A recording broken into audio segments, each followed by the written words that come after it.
오늘도 에베소 4장 요약해서 한번 말씀을 드리려고 합니다. 표를 보시면 주 안에 갇힌 자 된 바울이 교회에게 편지 쓰는 거예요. 부르심을 받은 부름에 합당한 생활의 교훈을 내려주는 건데, 그것은 뭐냐? 겸손하고 온유하고 인내하며 사랑하며 용서하며 평안에 매는 줄로 성령으로 말미암아 힘써 지키라. 성령이 하나 되게 하신 것이다. 에베소서 4장 1절로 3절까지 말씀을 같이 보겠습니다. 그러므로 주 안에서 갇힌 데가 너희에게 권하노니 너희가 부르심을 받은 일에 합당하게 생하여 모든 겸손과 온유로 하고 오래 참음으로 사랑 가운데 서로 용납하고 평안에 매는 줄로 성령이 하나 되게 하신 것을 힘써 지키라. 도표를 다시 한번 볼까요? 주 안에서 갇힌 자 된 누가? 바울이 얘기하는 거예요. 누구에게?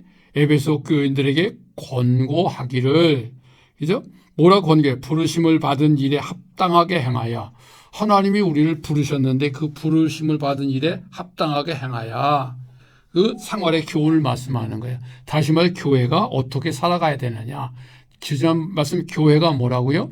예수 그리스도를 믿는 공동체라고 말했어요. 자, 그 사람들은 모든 겸손과 온유로 하고 오래 참음으로 사랑 가운데 서로 용납하고 평안에 매는 줄로 성령이 하나 되신 것 같이 너희는 뭐하라? 힘써 지키라. 이게 교회에게 주어진 하나님의 말씀의 권면이에요. 두 번째 도표를 한번 볼까요? 두 번째 도표는 이 에베소 4장 4절로 6절까지 말씀인데, 몸이 하나고 믿음도 하나고 만유가 통일되었고 성령이 하나고 주도 하나고 하나님도 하나고 부르심의 소망 안에서 부르심을 입은 것이고 침례 즉 세례는 그리스도의 연합이고 만유의 아버지일까요? 에베소 4장 4절 6절까지 몸이 하나요 성령도 한 분이시니 이와 같이 너희의 부르신 한 소망 안에서 부르심을 받았느니라. 주도 한 분이시요 믿음도 하나요 세례도 하나요 하나님도 한 분이시니 곧 만유의 아버지시라. 만유에 계시고 만유를 통일하게 하시고 만유 가운데 계시도다. 도표를 다시 한번 보겠습니다. 성령의 역사하심을 도표로 표시해 놨는데 몸이 하나, 믿음도 하나. 그래서 어떻게 통일됐다고 했잖아요. 성령도 하나, 예수님도 하나, 하나님도 하나야. 그래서 여기에 부르심의 소망 안에서 부르심을 입은 것을 알게 하시고 예수 그리스도로 말미암아 세례 즉 침례를 받음으로 그리스도와 연합이 되었고 연합이 아시죠? 하나가 됐다는 거예요. 하나님 만유의 안에 계신 하나님과 우리가 하나 됐다. 이게 복음이에요. 여러분이 이 성경이 그냥 읽어서 이해가 안 되면 이 도표를 보시면서 계속 반복해서 읽어보시면 그것이 이야기식으로 풀릴 거야. 아, 그렇구나 하고 풀릴 겁니다. 그래서 성경 공부는 그래서 하는 거예요. 성경은 배워서 하는 게 아닙니다. 우리가 성경 공부한다고 하니까 자꾸 배우려고 하지 마시고 이 성경을 읽을 때에 우리의 영원한 스승 되신 성령께서 우리에게 가르쳐 주시도록 우리의 지혜와 계시 영을 임하는 걸 믿고 여러분 성경을 자꾸 읽으시면 그 로고스가 즉 기록된 말씀이 내 말로 들려지는 역사가 나타나는 거예요. 그래서 여러분 성경을 이해하시면서 읽어보세요. 그러면 그때 주님의 계시가 들릴 것입니다.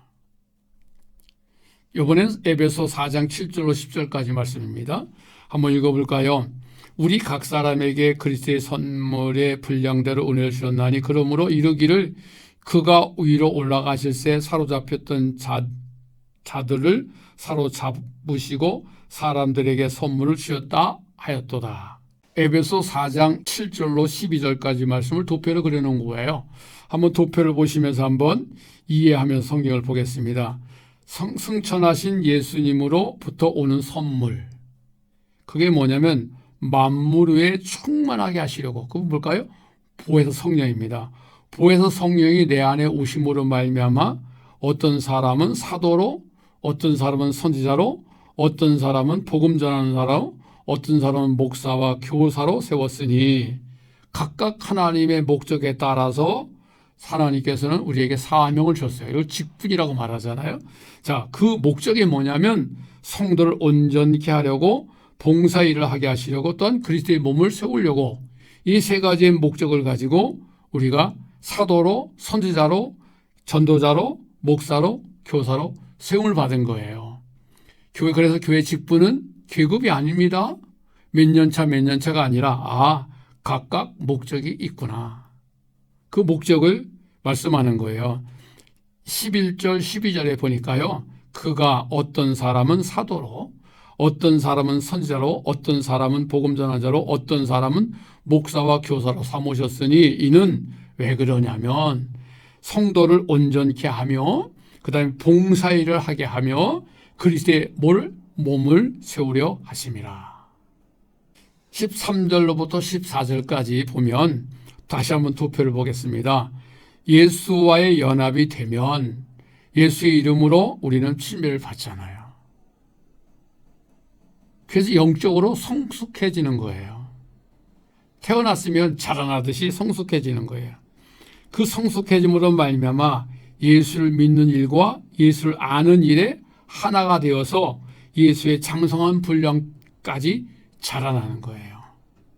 자, 13절, 14절 한번 읽어보겠습니다. 우리가 다 하나님의 아들을 믿는 것과 아는 일에 하나가 되어 온전한 사람을 이루어 그리스도의 장성한 분량까지 충만한 데까지 이르리니 이는 우리가 이제부터 어린아이가 되지 아니하여 사람의 속임수와 간사한 유혹에 빠져 온갖 교훈의 풍조에 밀려 요동하지 않게 하려 하심이라.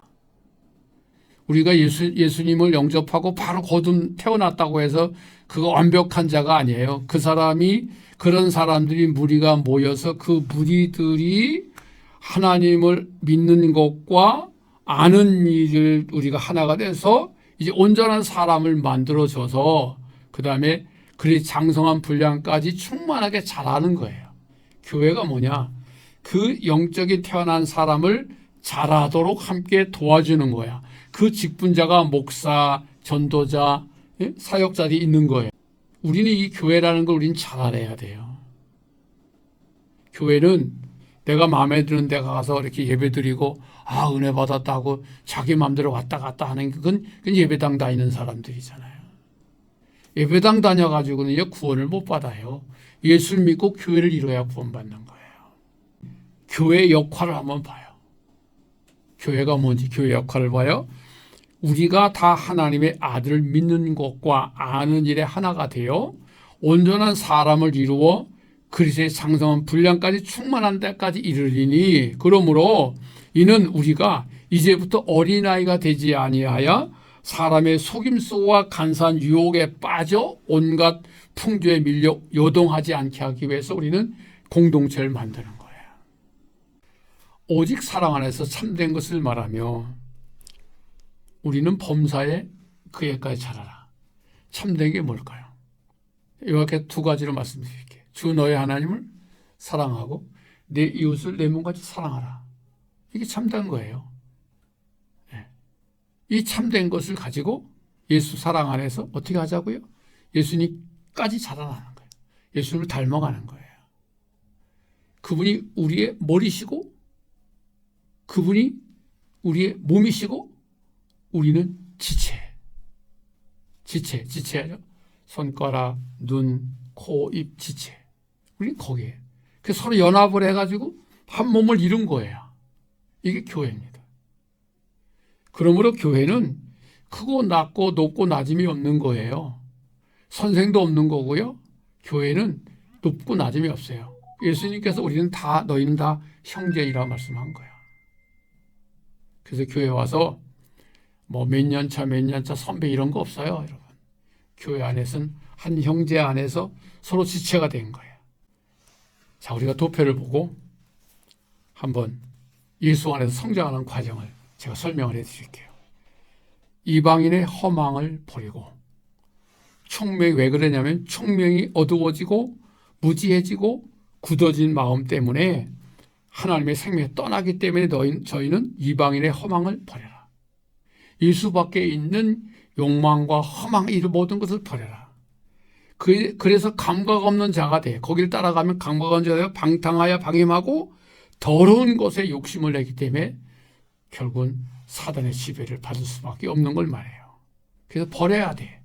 그 버려야 할 이유는 예수를 배우고 예수 안에는 진리를 가르침을 받기 위해서 나는 버려야 할 것은 버려야 돼. 그럼 버릴 것이 뭐냐? 유혹의 욕심과 썩어져가는 구습과 옛사람을 벗어버리는 거예요. 입을 게 뭐냐? 심령을 새롭게 하고 하나님을 따라 의와 진리와 거룩함으로 지으심을 받은 새 사람을 입으라. 이게 어디 말씀인가요? 17절부터 25절까지 깁니다. 한번 먼저 이렇게 개론을 들었으니까 한번 쭉 읽어보시면 하고 이해가 가실 거예요. 한번 읽어보겠습니다. 에베소서 4장 17절로 25절까지. 그러므로 내가 이것을 말하며 주 안에서 증언하노니 이제부터 너희는 이방인이 그 마음에 허망한 것을 행함같이 행하지 말라. 그들의 총명이 어두워지고 그들 가운데 있는 무지함과 그들의 마음이 굳어짐으로 말미암아 하나님의 생명을 떠나 있도다. 그들이 감각 없는 자가 되어 자신을 방탕에 방임하여 모든 더러운 것에 욕심을 행하되 오직 너희는 그리스도를 그같이 배우지 아니하였느니라. 진리가 예수 안에 있는 것 같이 너희도 참으로 그에게 듣고 또한 그 안에서 가르침을 받았진대 너희는 유혹의 욕심을 따라 썩어져가는 구습을 따르는 옛사람을 벗어버리고 오직 너희의 심령이 새롭게 되어 하나님을 따라 의와 진리의 거룩함으로 씌우심을 받은 새 사람을 입으라. 그런즉 거짓을 버리고 각각 그 이웃과 더불어 참된 것을 말하라. 이는 우리가 서로 지체가 됨이라. 자, 두 번만 읽어보실까요, 여러분? 두 번 읽어보시고요. 다시 한번 여러분 스스로 공부할 때 이 도표를 다시 한번 보시고 읽어보면 되겠습니다. 다시 한번 성경을 또 읽어보고 한 번 더 읽어보고요. 그리고 도표를 한번 보시면서 제 설명을 들으면 그렇구나 하고 이해가 될 것입니다. 예수 안에서의 증거, 이방인의 허망을 버려라. 왜일까요? 총명이 어두워지고 무지하고 굳어진 마음 때문에 너희는 이방인의 허망을 따르면 하나님의 생명이 떠나기 때문에 그렇다. 또 이방인의 허망은 감각 없는 자가 되어서 방탕행하고 방음하여 더러운 것에 욕심으로 행하기 때문에 너희는 반드시 이방인의 허망을 버려야 되느니라. 이해가 되셨죠? 버려야 할 이유는 예수를 배우고 예수 안에 있는 진리의 가르침을 받기 위해서 우리는 내가 이 이방인의 허망을 버려야겠다. 이해가 되시죠? 그러므로 내가 버릴 게 뭐냐면 유혹의 욕심, 썩어져가는 옛날 잘못된 구습, 그 다음에 나의 옛사람, 예수 믿기 전에 나의 옛사람을 벗어버리고, 그러면 옷을 벗으면 서로 갈아입어야겠죠. 어떤 옷을 갈아입느냐? 심령을 새롭게 하여 하나님을 따라 의와 진리와 거룩함으로 지으심을 받은 새 사람을 입으라. 26절로 30절까지 또 말씀 보겠습니다. 오늘 성경이 기네요. 분을 내어도 죄를 짓지 아니하며 해가 지도록 분을 품지 말고 마귀에게 틈을 주지 말라. 도둑질하는 자는 다시 도둑질을 하고 돌이켜 가난한 자에게 구제할 수 있도록 자기 손으로 수고하여 선한 일을 하라. 무릇 더러운 말은 너희 입 밖에도 내지 말고 오직 덕을 세우는데 소용하는 대로 선한 말을 하여 듣는 자들에게 은혜를 끼치게 하라. 하나님의 성령에 근심하게 하지 말라. 그 안에서 너희가 구원의 날까지 인치심을 받았느니라. 우리 도표를 보겠습니다. 버려야 할 것들, 행동해야 할 것들, 그 왜 그렇게 해야 되느냐, 이렇게 도표가 먼저 설명하고 있죠. 뭘 버려야 될까요? 거짓, 분냄, 마귀, 도둑질, 더러운 말, 성령을 근심케 하는 일, 악독, 노함, 분냄, 떠드는 것, 회방, 모든 악이. 혹시 여러분 속에 아직도 이게 있다면 꺼내버리세요. 그러면 그걸 버린 다음에 행동에 옮겨야 할 거 뭐냐? 참된 것을 말하라. 해가 지도록 분을 품지 말라. 마귀가 틈타지 못하게 하라. 빈궁한 자를 도와주라. 덕을 세우기 위한 선한 말을 하라. 예수 안에서 인침을 받았기 때문에 너희는 이렇게 살아야 되느니라. 그 이유가 뭐냐? 성도는 지체이기 때문에. 그들 죄를 지으면 안 돼. 그리고 이 말씀을 듣는 모든 자들이 은혜의 구속함을 받아야 돼. 나로 인해서. 내가 예수 그리스도를 전한다고서는 예수 밖에서 아무리 예수 믿으라고 하면 뭐 하겠어요? 내가 예수 안에서 내가 만나본 예수를 전해야 되나. 결론을 내죠. 에베소 4장 31절 32절에 에베소서 4장의 결론을 이렇게 맺습니다. 너희는 모든 악독과 노함과 분냄과 떠드는 것과 비방하는 모든 악의를 함께 버리고 서로 친절하게 하여 불쌍히 여기며 서로 용서하기를 하나님이 그리스도 안에서 용서한 같이 하라. 우리 교회 안에서 예수 안에서 우리는 악의를 버려야 됩니다. 그리고 서로 친절해야 됩니다. 서로 긍휼히 여겨야 됩니다. 서로 용서하기를 하나님께서 그리스도 안에서 나를 용서하신 것처럼 해야 됩니다. 에베소서 4장에서는 교회는 바로 이런 일을 하는 것이 교회다. 이런 사람들이 모여있는 것이 교회다. 또한 교회는 이렇게 성장하는 것이다. 어디까지? 그리스도의 말씀이 생활화될 때까지 우리는 배우는 거예요. 그래서 공동체 생활을 하는 겁니다. 그래서 오늘 저와 여러분이 에베소서 4장 공부를 했습니다. 한꺼번에 이해가 안 되시죠? 저도 이해가 잘 안 될 때가 많아요. 그러므로 우리는 성경을 반복해서 읽으시고 도표를 그려보시고 내가 이해하는 대로 읽어보시고 그리시고 읽어보시고 요약해보시고 읽어보시고 주님께 주신 지혜를 통하여 이 로고스가 레마로 들려지는 시간 되기를 예수의 이름으로 부탁드립니다.